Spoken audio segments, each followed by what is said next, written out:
will be broadcasting on Facebook, on Twitch, and on YouTube live this morning. Yeah, I finally got out the doghouse with YouTube. I was in the doghouse for a while. It was all, I can't blame nobody but myself. But last week, when I had Joseph on, I failed to cut off the feed to YouTube and was playing all this music, and they turned around and dinged me.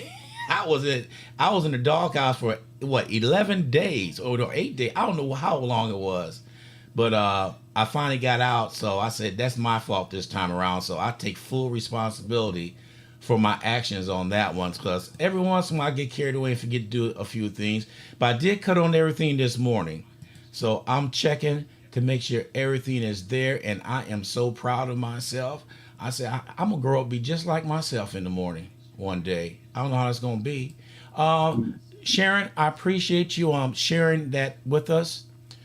Sharon is one of the listeners, and she got this Kwanzaa deal going on this Saturday, and we'll get more into that after the show. But I left her flyer in my truck and I couldn't talk about it, so I asked her to share the flyer, and I appreciate that, Sharon. I really do appreciate you doing that. All right, without further ado, it is 26 minutes after the hour. We love everybody tuning in today. This is going to be a very special day. People have been asking for part three, and part three of Church Hurt is right here. So without further ado, good morning, Joseph, and good morning, Craig. Good Good morning. morning. Good morning. Good morning. So So, I konnichiwa. yeah, I turned around. I got on this thing called fan base, and I put Church Hurt Part One and Two on that, and I wasn't expecting the response that I got. It was all positive response. Some people had said, "I didn't know that happened." Well, maybe you wasn't Mm, in that line when it happened, But there's a lot of people that said that really happens in churches. They couldn't believe it, and they were saying, "Oh, so we watched part one and part two. Is there a part three?" I said, "I'm glad you brought that up. There is a part three coming." I'm glad you brought that up. So I want to put that on. It's on YouTube. And it's on Fanbase. I tried to put it on Instagram to share the link, but they wouldn't let me share a YouTube link on Instagram. I don't know why. Because all you do is click on going somewhere else, but they won't let me do that. But I'm getting it out there. So, but anyway, I just want to say good morning, brothers. Look at the three brothers right here doing their thing this morning. You know, Good morning. yeah. How can you get three brothers up early or stay up late? Now I gotta say stay up late for one brother over there. So I'm gonna let y'all take it from here, and let us know about. Then we're going into part three of Church Hurt. yeah, we're going into part three. I'll let Craig go ahead and hit some points, and I'm gonna talk about a couple of things. We just want to give a shout out to Sharon and to the rest of the Impact team. Martha Rice doing her thing, and I saw Dennis. I couldn't catch the show; had some things going on, but I saw Dennis come on. From the Dream Team of San Antonio, working together, doing great things with the credit repair and Airbnb and all the things he's got going on. So it's good to see, all the entrepreneurs. And I want to thank you for the platform where you're kind of uplifting the San Antonio area nationally with the Impact team, internationally, really, with the Impact team. So this thing we've been working on a minute, and I see you've got some more technology. We're not having the issues we had with the first, church hurt. So, I guess, I don't know, I'm waiting for a light to go off or something, because every time we bring up this topic, we go to war. But, I it's know. definitely a needed topic. And, definitely want to just say this. We're not attacking all pastors.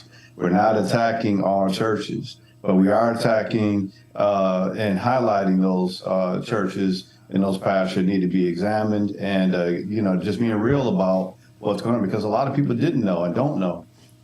We had a situation in Houston. I showed that to Craig, and I'm gonna see if I can pull it back up. It just happened recently where a pastor did some horrific things. So this is something that goes on. We have to keep the light on this situation because we do have, as I call them, some pimps in the pulpit, some people that aren't deserving to be up there because of what they're doing to the flock. And so We had deacons back in the day that would kind of hold some pastors accountable. We had people in the community who would hold pastors accountable. We also had a lot of people who let a lot of things slide. So we're shining a little light on it. I want the church to be that shining beacon to the community for the youth, and it's a key part of my counseling services to be able to connect folks to, for believers and those that need to believe and want to believe it, to have a solid and fruitful spiritual life, and they need to be under a pastor, not a pimp. So that's what we need to put out there.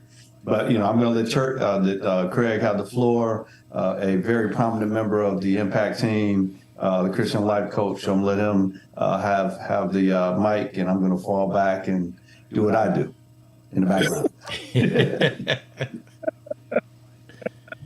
All right. So I want to start off with, because we've been talking about church hurt, but I just want to start beginning. It's time to start the healing process. Many people leave the church hurt, and I heard a very interesting topic when I was doing some studying, that it's not always church hurt, it's Mike hurt, it's John hurt, it's Miss Williams hurt, because those specific people have hurt that individual. So they take that as the whole church as a whole. And this is what we need to be careful of, is we need to realize and understand what are we hurt from? Is it coming directly from the head of the church, or is it coming from the people around us? But dealing with that, we must get help.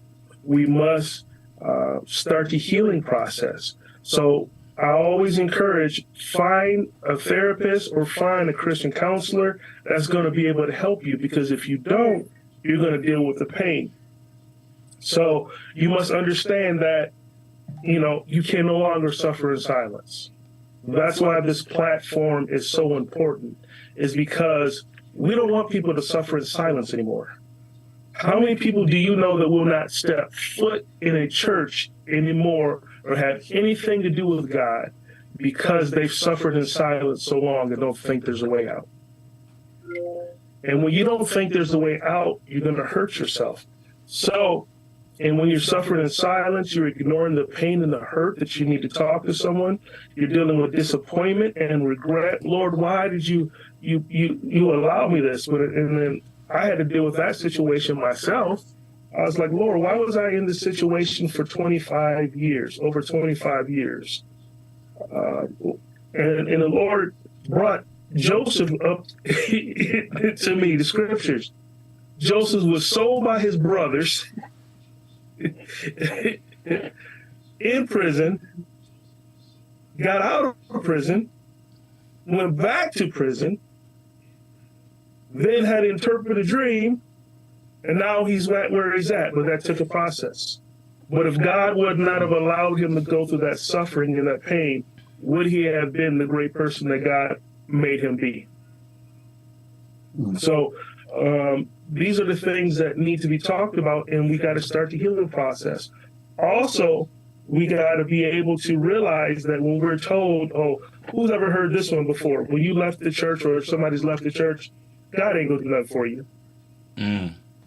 God, you ain't gonna amount to nothing. Your marriage is gonna go down. This is gonna go down. All this stuff to tell you what God's not going to do, but you moved yourself out of the situation so you can start your healing process. You moved yourself out of that situation so you can start going forward and moving forward. You were the one that did it.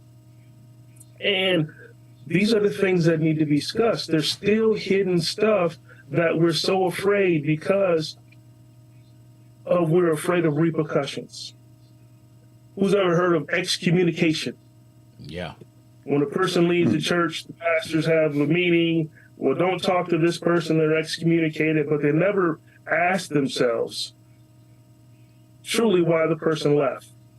They never sit down and say, hey, this is why are you leaving? Listen, Craig, why are you leaving the church? And it's hard for them to examine themselves because a lot of pastors are narcissists. They get in it to control people, not to love and help people. I was watching the episode, something with the pastors, McClendon, and all the rest of them were on there. And somebody said, should I charge to go preach the word? And they're like, yeah. Someone were like, yeah. But I'm thinking, why do you need all this money to go teach or preach to God's children because you want people to be saved? It's not about money. It's not. And we got to get this information out and let people begin to heal. Find someone you can talk to. I was in it for, you can call me Christian Services, JMK Services, or the Impact Team. I was in it for over 25 years. And also I learned a lot of people really don't start changing until they get a new title. Oh. How many people do you know in the church that were cool until they got that deaconship title? Or they were cool until they got that minister's title or that pastor title or that bishop title. All of a sudden now, since they got that title, now they're on top of the world and they get to tell you what to do all the time. But a lot of them are not humble. Let's be real. A lot of the pastors today are not humble. Have you ever seen a pastor clean a toilet? Have you ever seen a pastor take out the trash?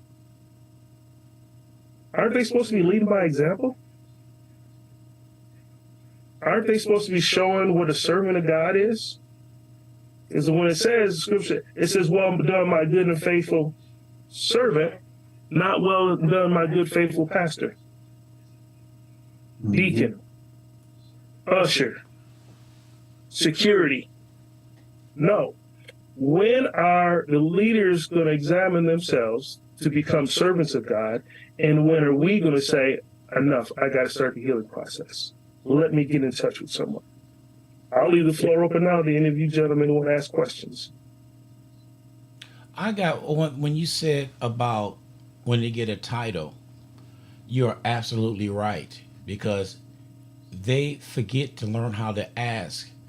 They demand. And that turns a lot of people off. I need for you to do this. I need it done right now. That's not a way to approach anybody. You wasn't like that yesterday when you were one of us. And then the part that you said about how many times you seen the pastor clean the toilet or take out the trash. Well, I'm going to interject something into that, because a lot of people who's around the pastor will not allow him to do that. That is not your job. But the pastor needs to step up and say, no, I have to do this. Let everybody know I could do this too. So there's a double-edged sword right there to me when we say they won't take out trash, but then he got people around him that does everything for him, that sometimes they forget that, hey, I should be doing this. Let everybody, I can't preach it if I don't do it. Because a lot of what makes people I've talked to upset is you say one thing in the pulpit, but you do another when you're not in the pulpit. You tell everybody else to serve and what to do, but you don't do it. And that is very upsetting to a lot of people, is that you're saying all of this, but you don't even do it yourself. Lead by example. Church I go to now, our pastor cleans toilets. Our pastor takes out trash. Our pastor goes to houses and helps empty them and feeds at least once a month, every Wednesday, over 250 people each month out of donations, clothing, food, appliances, all this stuff, because he leads by example. So when he asks us to do something, we don't have nothing to complain about. And if we look at history, where our downfall is becoming is because our pastors are taught another way by another pastor, by their leader. And their leader is taught another way by their leader. So all that generation is passed down, so they don't think they need to do anything. Well, I'm at the top. I don't need to take out the trash. I don't need to do this. I don't need that. I'm at the top. No, be that living example God has called you to be. And once you're that example, then people will have more respect for you. Yeah. Don't call people out in the pulpit. Guess what? We know who you're talking about. We know whose meeting you was in. We walked past the office. Well, there's someone in this church that's doing this, and they're doing this, and they're having fornication, and they're doing this, and they're doing this. And then you say the person's name. What benefit has that done except alienated that person? We have to stand for holiness and righteousness. Holiness without no man shall see the Lord. We are supposed to be our brother's keeper. If I see a fault with, we use Joseph. If I see a fault with Joseph, hey, bro, what you said was, I didn't like what you said. And then we can have a dialogue. Churches are so messed up right now. If I came to Brother Ron and said something to you and you didn't like it, I'm the worst person in the world. When are we as a church going to be able to communicate with each other without having an attitude with each other? I'm telling you something because I love you. I'm telling you something because you may have, I don't understand you. I don't understand your words. I'm getting to know Ron. So he may say something, and I may take it offensive, but then I may talk to Joe about it. Joe, no, that's just Ron. If anybody knows me, they know I'm very sarcastic. And if you don't know my sarcasm, you're going to get offended. But when are we going to show the love with one another?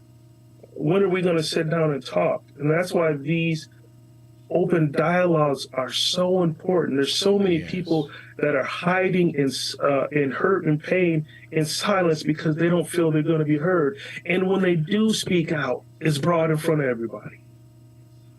Well, we got to talk about something. Go ahead. We got to talk about something real quick. The scripture says iron sharpens iron, right? Mm-hmm. So, you can't be so sensitive that you can't stand for correction. But correction is not manipulation, right? Correction is when I see something that's off, I see you maybe not doing something that I think is going to benefit you, benefit the church, benefit people in the community, then, you say something. But so many times I've watched, and I've come and I know the church that Craig is speaking of, and I come in and I would see things that were off, and occasionally I would pull Craig aside and say, hey, man, this is going on. What do you think about that? And he said, well, Pastor was maybe off on that, or maybe Pastor there was something else going on, and I would notice sometimes there'd be some excuses that were made, or they were just trying to give that person some grace. But after 6, 7 years, 8, 9 years, that same thing happening, it's a pattern. It becomes a pattern of manipulation. It becomes a pattern of abuse, and things just have to change because people are leaving. When your church is a revolving door. People come in and they are leaving quickly. They're not staying. They're not getting fed. You don't see them growing spiritually, financially, whatever the case may be. And you see these manipulation tactics, and there's so many things you can look at. The pastor's driving a $50,000, $60,000 car, but the church fund is never sufficient. The roof is always being fixed every year. There's things. These commonsensical type things that are happening that you just have to look at and examine, because the first thing you need to be, if you're a pastor, is a wise steward over financial affairs. See, because you got other people, paying tithes that they're supposed to be, that are paying tithes, and you need to have to see that accountability statement. Where is the money going? How are things,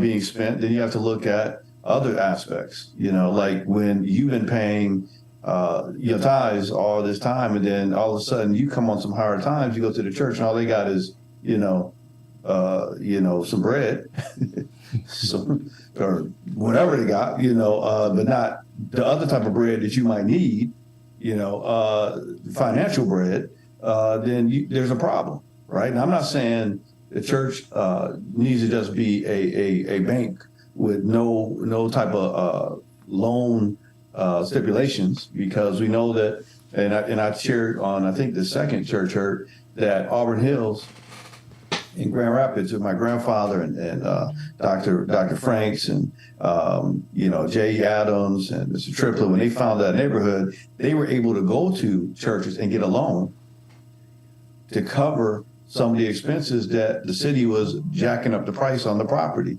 Now, can you go to some of those churches nowadays and get a loan from a church? Are they in a financial position strong enough to help do some community functions and put money into the community? That's one of the things you can look at. What has the church done in the community? So you can see some of the work that Craig is talking about. That takes money, that takes resources. Yeah. That there's some wise stewards on, in the affairs there in terms of how that money's being spent, and he's putting the works in. He's rolling up the sleeves and getting things done. And there's a lot of churches in Grand Rapids I can point to that I know are doing some work in the community, that I know are doing some great things. But then again, there are some folks out there that are out there fleecing the flock, and we got to talk about those too. And that's not just Grand Rapids, that's all over the country. You just have to examine and be wise about who you're supporting. And either they're following God or they're following somebody else. And you got to figure it out, right? You can't just sit back and wonder. One of the things that we talked about last time is some work by Dr. Allison Cook, who talked about the church hurt and the 4 steps for healing. And in that site, if you go to drallisoncook.com, there's some things that kind of help you understand this issue a little bit more. There's some things down there if you want to do the reading, where you're going to look at, it's 3 signs of bad church leadership, 3 steps to healing painful emotions. And like Craig said, it's time to heal, but to restore that relationship with God, because God don't have nothing to do with that mess. Those are people getting in and manipulating the situation, manipulating people. Like Craig said, that's a person that's chosen to abuse their authority. Just like a predator, just like someone who maybe didn't start off that way, but ended up getting a little power hungry or whatever the case may be. And now you have the result that you're in. So you have to examine yourself. Examine, are you better off? Are you growing spiritually? Are you getting fed? Are you finding yourself in a mess when you go into church? And if that's the case, then you need to start looking at other places. And if you're feeling that way, it's probably some other people too. That people are leaving the church. You need to ask that question. Why are all these people? Why did sister such and such leave? Seemed like she was, a good person. She was trying to find God. And look, imperfect people come into church. And churches don't have to be perfect.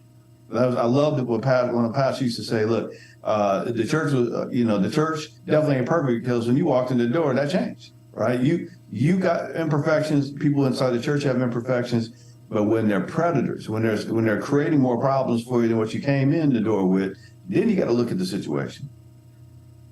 That should be a place of rest. That should be a place where you get your direction. And the church has played a crucial role in the community, the communities of color. And I would love to see them continue to be restored back to where their place was in the community, in a place where you can come and get help, where you can get, the direction, the support, the love, the guidance that you used to get back in the day. But we've got to have the right people at the steering the ship, and if that's not happening where you're at, you gotta find someplace else. And talking to Craig, contacting Impact, and we can help you maybe find that direction. We're not trying to grow any particular church. We just want you to find a church and get past that healing process, or get into that healing process. If you've been traumatized, if you've been in a traumatic situation, if rape has been something that's happened, if some type of abuse, verbal, emotional, whatever the case may be, we've got folks that can help you, and we'll direct you to the resources. So the more important thing is that we get these churches accountable. We kind of scare some pastors into finding another profession, if that's what they are trying to do. There's always a car dealership out there for you. I'm sorry, I shouldn't say that. But even then, you got to watch that out. But it's just, we just need to get you out of that, because in this day and age, at this time, we need all the moral direction and help we can get, and we don't need people coming that are looking for a lifeline, and all they're getting is a fake line, a pickup line, or a lie. We are in a serious battle on a lot of different fronts. You know, if you look at the suicide rate, you talk about military. Now you're going to have somebody on talking about the military. I can tell you right now, you know, from the research and the things that I look at when I, you know, research the military and the things that I look at on even on the news, 57% higher suicide rate than the general public is there. You know, we need people that can really pray and stand in the gap, be there for people. And this is, you know, I know the psychosis side. I also know the spiritual side. We're under a spiritual attack, and we're under there's a rise in you know, psychosis, and they're attacking younger and younger people. We've got kids, you know, fighting some serious issues that we just didn't have back when we were younger. So this is not the time for our cornerstones, our bedrock organizations, you know, the churches, mental health facilities, whatever, to be playing around. This is a time for either you to be competent, really doing what you're doing, or you to step aside or you know, move away from, because people's lives are literally on the line. Also, pastors need to know, you know, what their role is in terms of psychosis. You know, how many times can you meet with somebody that's suicidal as a pastor? You know, legally, you know, you know, before something happens. So, you know, there's some pastors really understand that, they know that. So there's another reason why you need to be competent, because if that wrong person comes into that office and you're not seeing the signs and you're not treating and dealing with that person correctly, the pastors can be sued. Pastors have been sued because they didn't know what to do when it was a duty to warn situation, or, you know, there's just so many things. So we got to have the right people, competent people up there, not just somebody trying to, you know, get a check or, you know, fleece a flock, or, you know, try to feed their ego. This is not what it's about. The only thing you're supposed to be doing is directing people to God, and helping to build communities, helping to build lives, and by directing them to God's word and manifestation of what God has for them, not for your pockets, but for them, and then God will take care of you. Yeah. And that's my understanding of what the church is supposed to be, and the best ones that I've seen, and when they're done right. Because I can tell you something, as a therapist, I can tell you, when a person comes in, they get, you know, we go through the therapeutic process and we follow, you know, a treatment plan. And they go on to a church, a real good church home. The prognosis is almost 100% that they're going to get a lot better. You have that support, you have that love, you have all that, and then you also have the understanding what was going on, and so you can identify that. So that's why it's very important. That's why I love having Craig as a part of this team, because I understand that combination is very powerful. Yeah. You help them recognize the psychosis, you heal that, you get that directed, and then you start working on that spiritual side. Yeah. And that's a perfect combination. But when you get them to a church that, let's just say I see somebody that's been raped before, and then you put them in front of somebody that's, you know, a pedophile. You know, we've done nothing to re-traumatize the person, you know, make that person worse. So it's very important that you understand what the role the church has. And, you know, it's predators there. And, you know, I just see Miss Veronica Brooks on there, and, you know, we've got her book, The Warrior Within, that specifically talks about church hurt. And I highly recommend people get an example of very strong, one of the strongest women I know. You know, there it is right there, Warrior Within. You need to pick it up if you want to see what the example of what God can do in a woman's life after a horrific experience. And I don't want to, you know, say too much about it. You need to read the book, and you need to reach out to Veronica through writing, in communication, and she has a powerful testimony.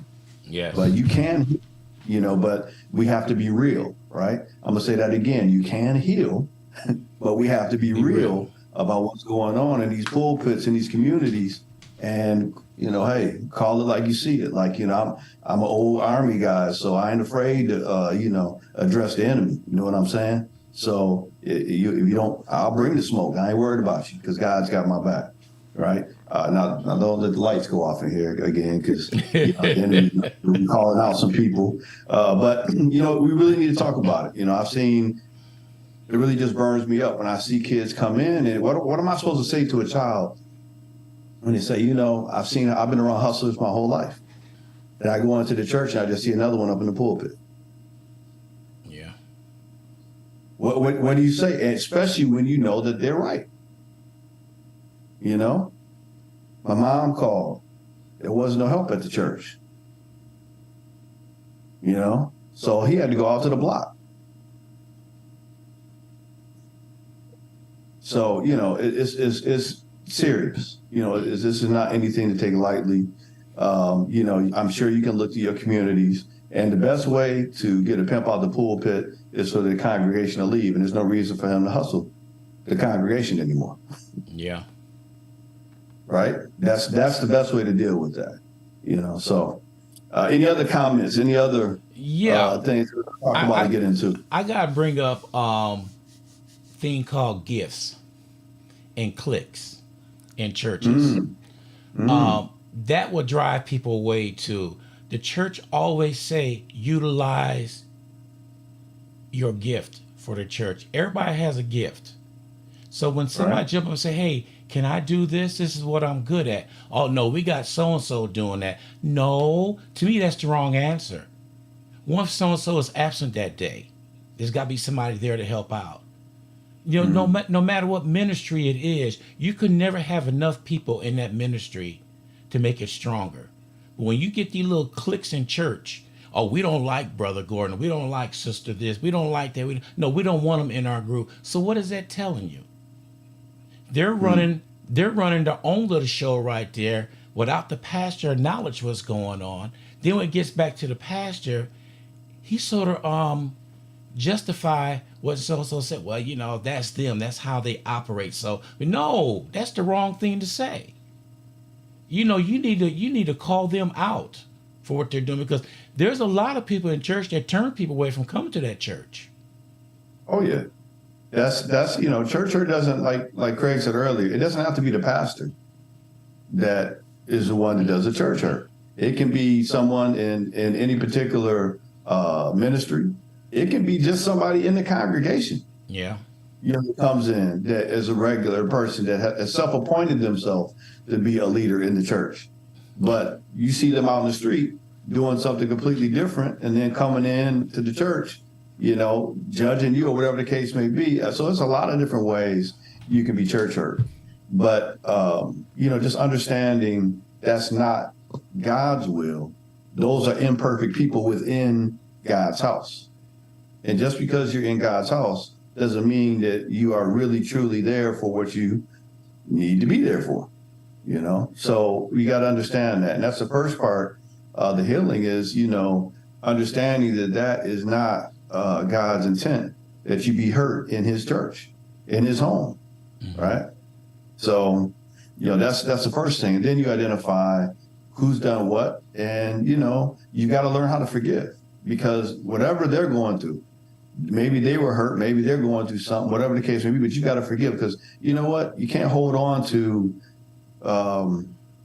what people have done to you. That makes you, an active participant in your own victimization. Because those people have gone on with their life, possibly. You have to learn how to forgive. I don't mean you don't have to hold them accountable, but you have to forgive, not just for them, but more importantly for you. Don't let people take up any rent in your mind, especially in your soul or spirit. Yeah. That should only be reserved for the Holy Spirit anyway, right? So, why am I preaching? That's correct. That's correct. I don't know, but it was something that I posted earlier, where I always post a quote, which I think goes along with this. It said, "The strongest people make time for others, even they are struggling with their own personal demons." Yeah, go ahead, Kurt. You got something you want to add to that? That is so true. That is so true. Because Joseph brought up the keyword love. Where's the love going today? These cliques really don't have love. If we look at 1 Corinthians 13, 4-7, it says love is patient and kind. You're going to have people that come in that are hurting and in pain. But if you don't know how to deal with them in love, it's not going to be good. Love is not jealous or boastful or proud or rude. It does not demand its own way. It is not irritable. It is kind. It keeps no record of being wrong. It does not rejoice about injustice, but rejoices whenever the truth wins out. Love never gives up, never loses faith, is always hopeful and endures through every circumstance.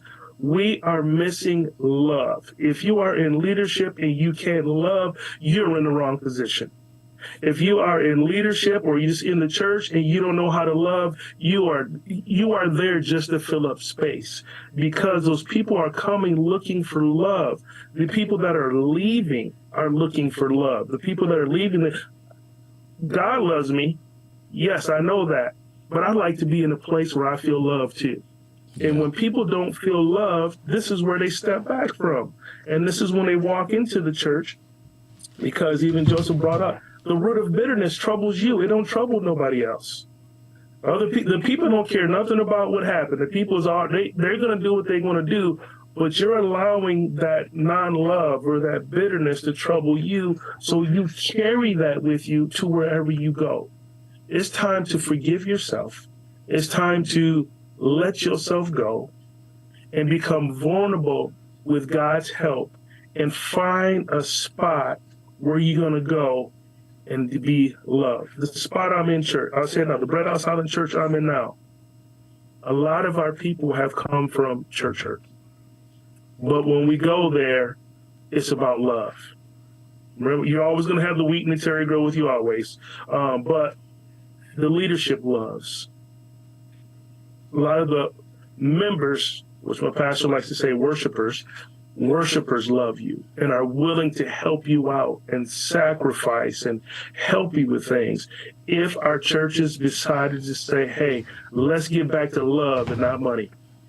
Let's get back to love and caring. Let's have some things together where let's have a men's only class where the men can talk about issues and talk about those issues, and we can help each other. Let the women go in and be able just to open up. And when someone's able to open up, it makes them feel so much better. This is what I've always said. Whatever you're dealing with, whatever you're going through, God is always going to put that right person in your way that's been through exactly what you have been through. That's why this platform is so important. We're opening up about things that hurt us. We're opening about things that have pushed us away from certain places and churches. But guess what? We were able, with God's help, to find better places. And look where we are now. You got three brothers on a platform like this, able to talk about these type of things and not worrying about what people are going to say. Because at the end of the day, whatever we do, we need to give God the glory and show, because love covers a multitude of faults. Amen. It sure does. It covers a lot of multitude of faults. But we need to find that place in God and believe in ourselves. And we must find a way to say, hey, Lord, put me in a spot where I'm going to be able to release. I'm going to be able to heal. I know it may take 1 month. I know it may take 2 months. It may take a year or two. But God will put you in that place to help you heal and put you in and around and give you the, and give you the weapons that you need to defeat the enemy and place you where you need to be, so God can elevate you and help you through your process. Yeah, I'm gonna bring up something what you just said, brothers together and talking and all that. I talked to a few brothers, one on one in the group. Their biggest fear is this: when they open up and say what's going on, somebody goes out and uses that against them later on. And that's part of the problem. Like, a lot of brothers don't want to open up because they feel somewhere down the line what you said in privacy be used against you later on by somebody else. So how do we go about that? I know. So Joseph, no, I'm good for these broad questions, but Well, Uh, let me take that one, Craig. First thing okay. is when you talk about counseling, one of the first things of counseling is confidentiality. All right. So be it Christian counseling, be it counseling in general, the first thing, is when you talk to a therapist, it's supposed to be confidential. Legally, it has to be confidential. So depending on what's going on, if it's something that requires trauma, whatever the case may be, a lot of times people don't want to reveal what's going on, even though they're suffering. So that's why we say don't suffer in silence. There's people trained to deal with trauma. Listen, I've been a therapist over 15 years. If it's happened on earth, I've seen it. So it's not, nothing that I haven't seen. It's nothing I'm going to be shocked about when it comes to me. But more importantly, we then have to move past that to get to the healing process. So if you're fearful of revealing something, then that's what you come to the counseling part about, and even life coaching. You come to a life coach, they're not going to reveal. They're not supposed to be revealing the things that they come to you about. So you have to choose maybe a little bit how you reveal and who you reveal things to. So a licensed therapist, a life coach, things of that nature. Those are and you can ask, hey, what do we do with this information? Things that we talk about, does it stay in this room? So should be some ground rules from the very beginning. But when you come to the church, listen, that's a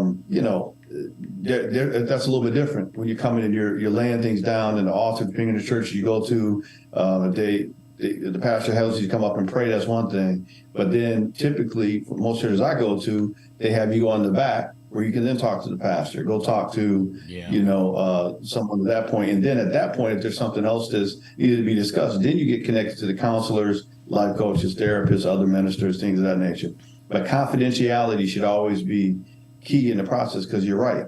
Everybody doesn't need to be in your business, right? Yeah. Whoever is going to help you needs to be in your business. And if they can't be, if your information gets out or it's not, where it should be, then, kept, in private, then you're probably not in the right place. And you're definitely not talking to the right person, because like Craig would say, there's some pastors that anything that is discussed ends up, in the Sunday morning sermon, and they try to point at you and talk about your business, and they know exactly who you're talking about. That's not a pastor, that's a pimp in the pulpit. And how long are you going to stay around and deal with that? Now, unfortunately, some people do stay around because they're used to abuse. Some people have been emotionally abused, and they're used to being abused, so they stick around. But here's the dangerous part. People that are abused eventually sometimes snap. Yeah. So so we've seen that on the news, right? We've talked about active shooters, and I remember there was a time. I remember the first time I heard about a pastor getting shot in the pulpit. You got to think about it. What was going on? Yeah. Now it could be psychosis. I don't know in that situation, or it could be that person snapped because you violated that person, violated that person's marriage. I don't know what the case may be. But that's why it's very important, to the benefit of the pastor and the congregation, that they be in place, because there's some stuff out there you don't want to mess with. I've seen it.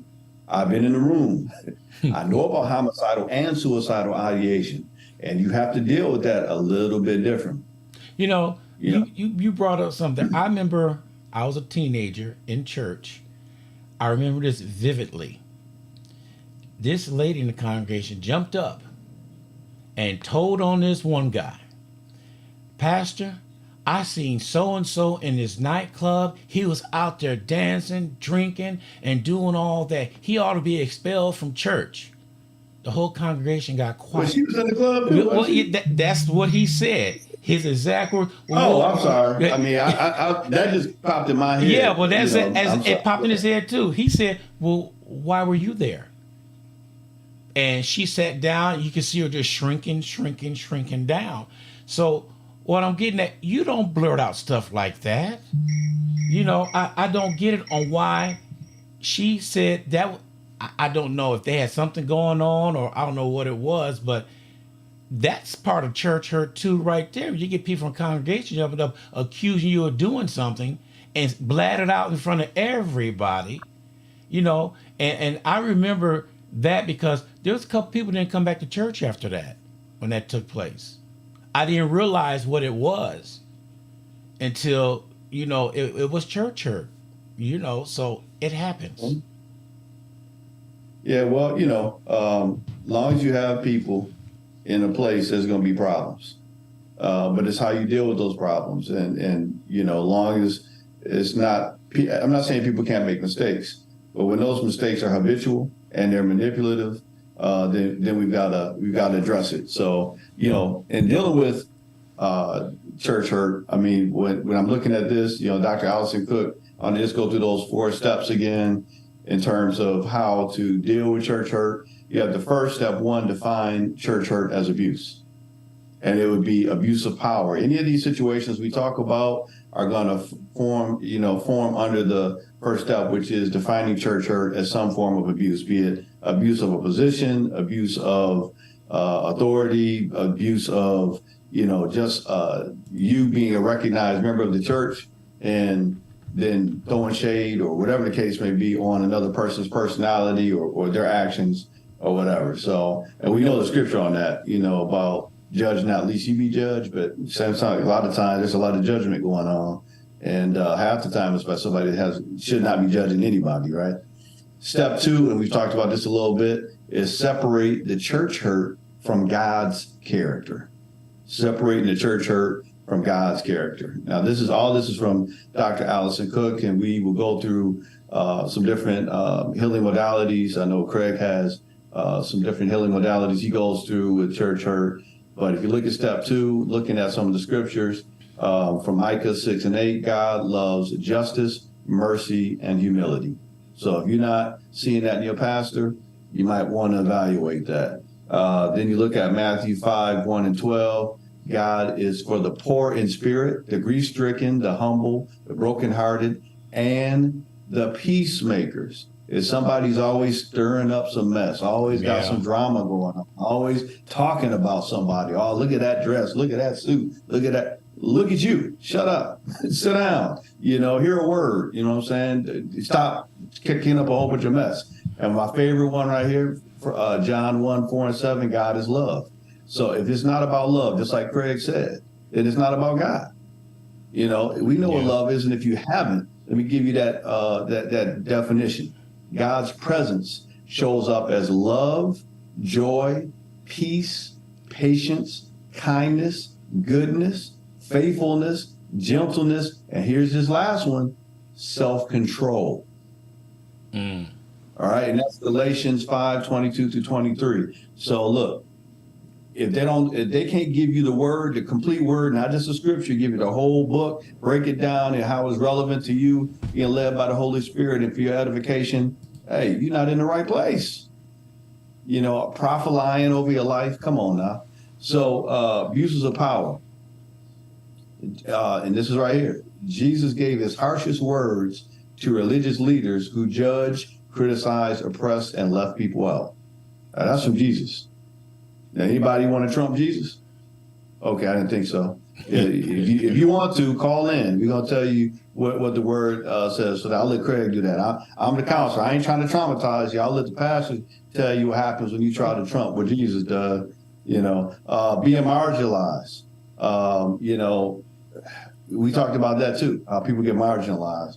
But step 3, recover your power. That's the other thing. When you feel that somebody in authority has broken you down and all that stuff, you kind of feel powerless. You go to the house of God and you can't get help. Where else do you go?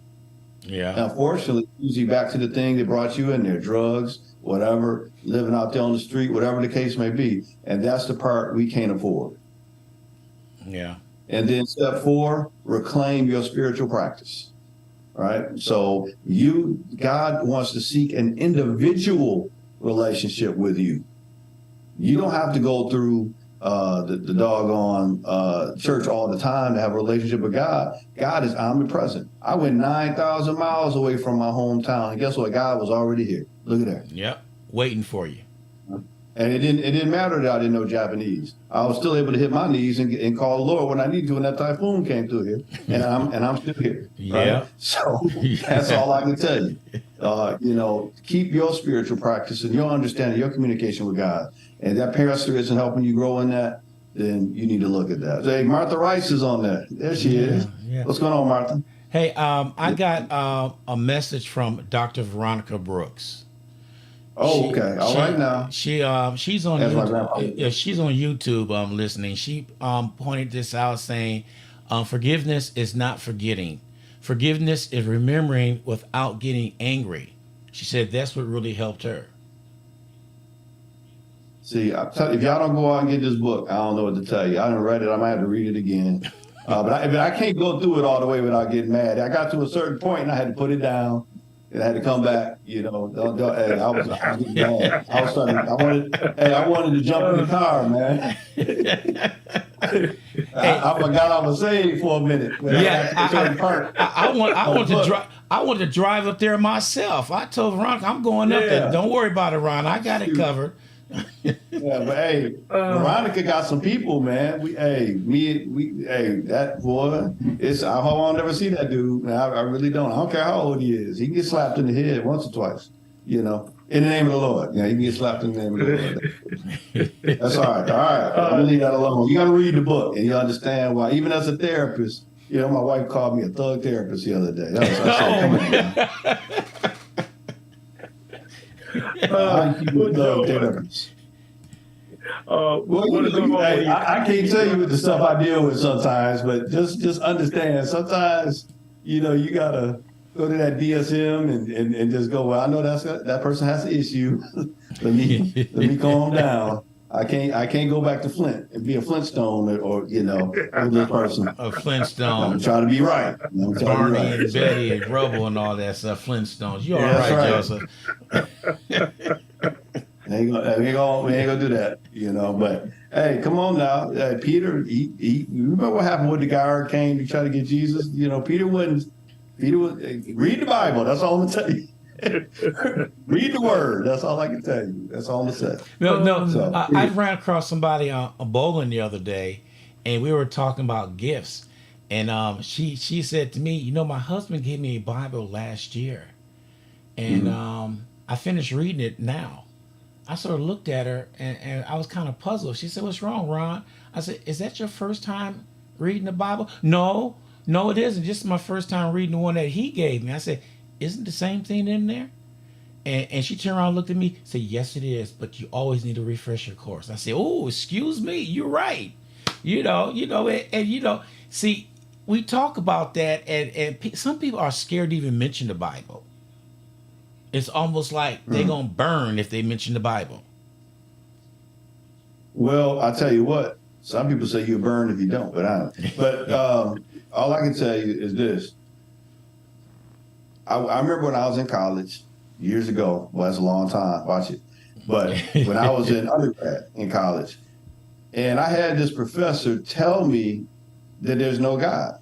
He flat out told me he was a Socratic professor, and he was trying to get me to prove God's existence. And this man was in a position of authority, and I remember sitting in his office, and I didn't get mad. I just looked over at his library, and he had volume 1, 2, 3, 4, 5, all the way up to like volume I don't know. And then he had one Bible. I said, well, I'll tell you what. I'm not going to prove to you that there's no God or if there's a God, but that thing that you are teaching us has about 10 something revisions. You only got one Bible right there. And that Bible is still relevant, and you can read it over and over again and still get new information out of it. Now, why does what you teaching me have to be revised 13 or 14 times because it's been proven wrong that many times? So they have to revise it. You still got that Bible there, so I'm gonna go with that Bible. You keep reading your revisions, and maybe after the next one, y'all get it right. Yeah. And when I said it, he couldn't say nothing, because it's true. 2,000 years information, people living by and moving on and doing great things. And then the other thing, I said, hey, here I am in college and being transferred 23 different times before I graduated high school. See, people didn't know my story. That's coming out a little bit later. That's a miracle that I was even there, being competitive with all the holes I had in my education. Yeah, that's had to be a miracle. So people that don't understand the Bible attack the Bible. But the Bible's still going to stand. It's going to be here long after they gone because it's a living document. And that's all I can say on it. You know what I'm saying? I don't know all the other stuff, but I do know that. And I know that I've stood on it multiple times, and it has never failed me yet. So I'm not going, I don't know about the other volumes. I don't know about the Socratic thought, yes. But I do know people that follow their own thought process without a moral foundation. They usually end up going crazy. You can ask Nietzsche about that. You can ask nihilism about that. And you can also look at the foundation of how Hitler came to power was reading Nietzsche and the Superman. And without that moral foundation, you are going to go crazy. Yeah. So all this talk about authoritarianism and all that type of stuff, see, I already know that's nothing new. But look at what happens in those authoritarian style governments. See, so that's why we got to be real careful with what we're playing around with now.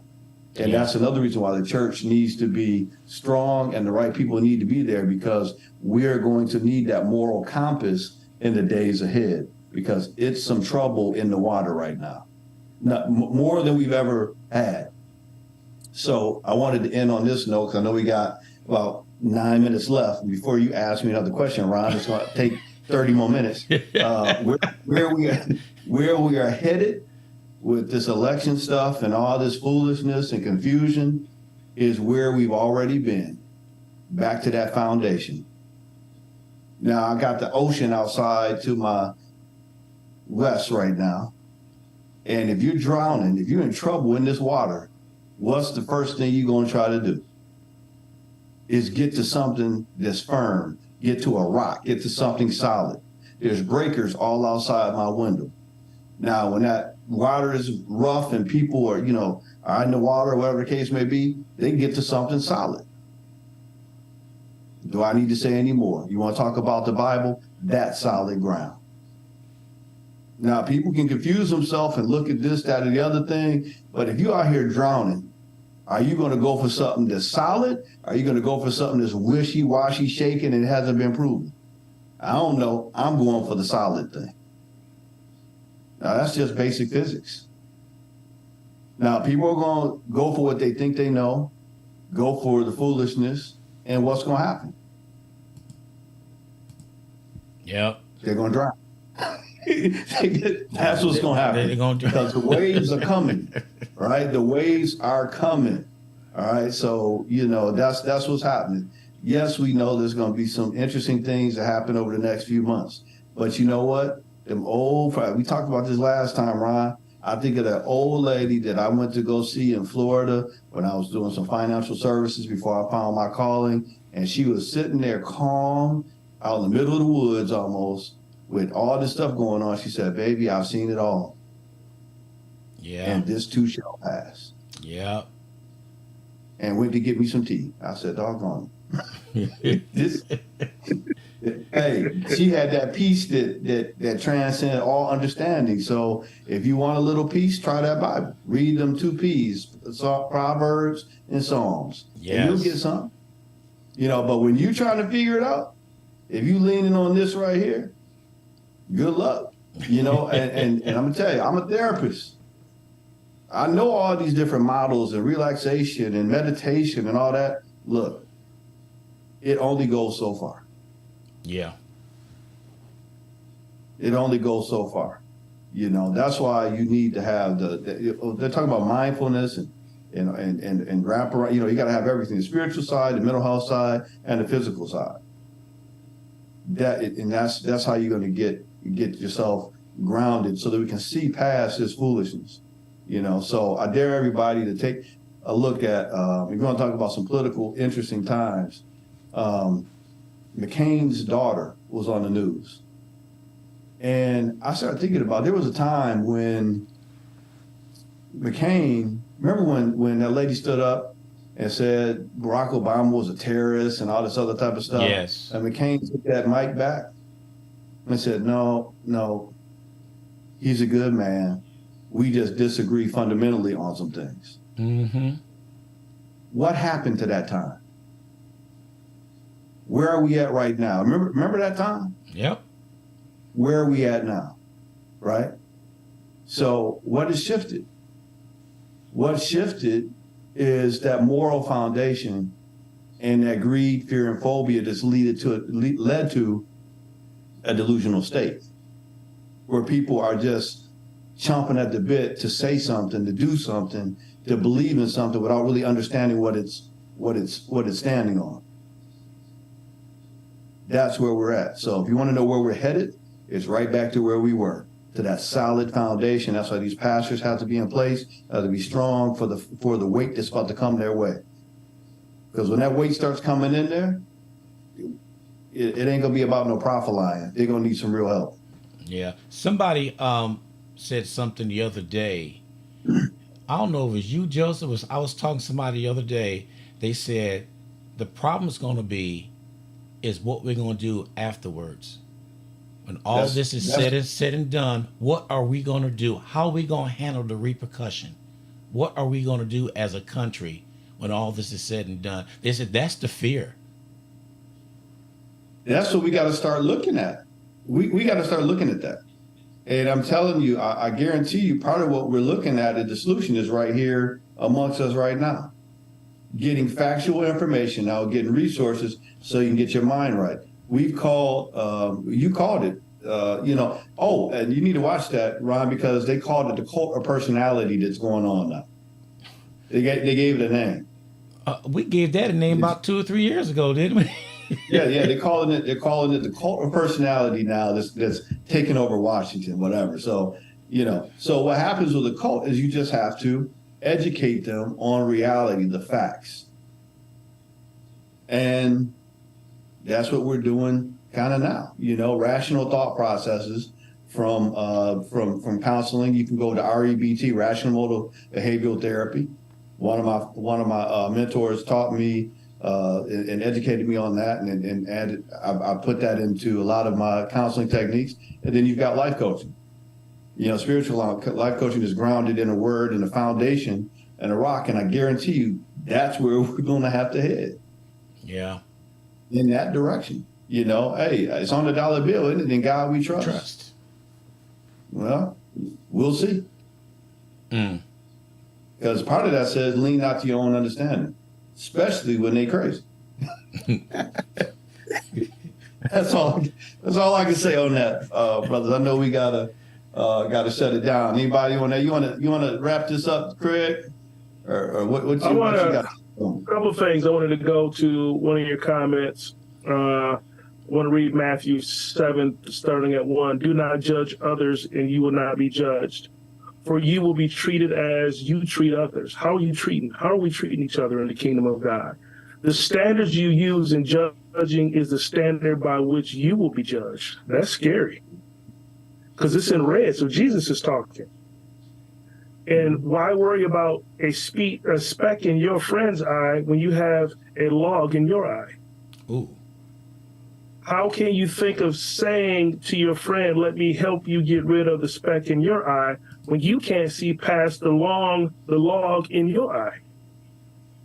Hypocrite. Delusional thought process. Hypocrite. First get rid of the log in your own eye, then you will see well enough to deal with the speck in your friend's eye. Right there. And then also I'm going to leave it as end times. Perilous times are here. No matter who's in presidency, no matters what, Jesus is on his way back. So people worried about, well, this person going to be president, this person going to... No, you need to be worried about if the Lord cracked that sky and said, come out, people were called by my name. That's what you need to be worrying about right now, and not worrying about that other stuff. Because I don't know about y'all. I want to hear, well done, my good and faithful servant. You may enter in. Not workers of iniquity. I never knew you. Depart from me. Well, let the church say amen. I think that's referring back to the Bible right there. I think that's referring back. It sounds real biblical to me. That's Christian life coaching. You know what you're gonna get if you go toward Craig. It's gonna be the word, but it's gonna be reasonable. It's gonna be in love. If you come the therapeutic route, we're gonna deal with the therapy, the trauma that you've been through, whatever the case may be. But the bottom line is we got to get you on something real. You know, you got to get you on a foundation so you can heal and deal with the things that are coming. And that's what's going on after the election, right? Heal and deal with what's going on. So I don't have the future in my hand, but I know somebody who does. So I'm gonna continue to look at that and then keep my mind right in the process to get there. So Yeah. that's what this is about. That's what Impact, Christian Life Coaching, JMK Services. Take a look at what business options he has and things that are going on, and take a look at the Impact team. Martha Rice is on here, doing a phenomenal job, and can't wait to get her on her topic with the Impact team as well. Tomas Henderson next week is going to be talking about rational. What is his topic? Is going to be talking about strategic and rational thinking, and actually how to achieve real results. You know, so we're going to kind of get people ready for their New Year's resolutions, and also how to actually achieve some of those. Not let them die after January 4th or 5th, or 6th, when they get tested a little bit. So got a lot of things coming up, and glad to be on this platform, man. So we're growing, getting people going. Yeah. Hey, before we go, I have to give a shout out. All right. My shout out goes out to happy birthday to Martha Rice. Oh, happy birthday! Oh, happy birthday! Gotta tell her happy birthday. That's right, Martha. I said it earlier, and now I'm getting tired. Yeah, and she is 21 all over again. So she says she's gonna learn from being 21 the first time around and do it better this time around. That's right, forever 21. Yeah, that's what she's gonna. And also just like the store. Man. Yeah, and also one quick note, Joseph, you need to leave Dr. Brooks alone. Because when you said your wife called you a thug therapist, she is rolling on the floor laughing.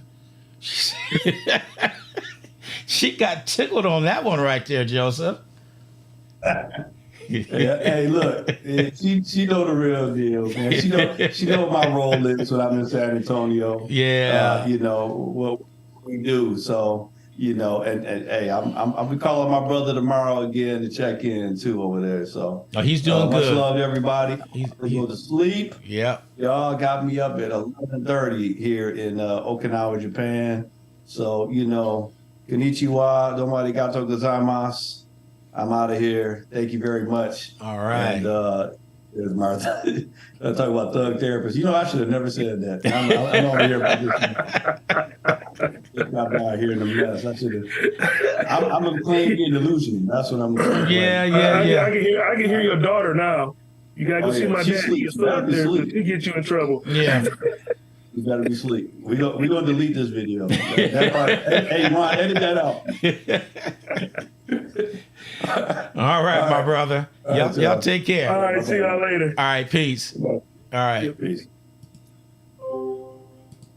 All right, everybody. That was boy, towards the end. We always do that towards the end. We just have a good time, and everything turned out real good. That was good. That was good today. That's all I can say. We hit the key points on church hurt. Like I said, that was part 3. There'll probably be a part 4, 5, 6, 7, 8. We'll get it going.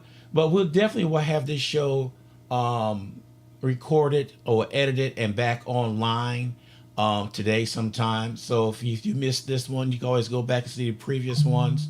We also gonna put this on Fanbase too. So it'll be there on Fanbase. So just be prepared because we are just getting started with Church Hurt. A lot of things going on, a lot of good things going on here in good old San Antonio, Texas. And again, Martha, we just messing with you because we can. And I'm gonna give you a call a little later on. I got some news for you. Hey, Sharon, she's still on. There's for Cheryl, Sharon. Yeah. I'm gonna drop you a line. Give me a call. We'll discuss about coming on the show.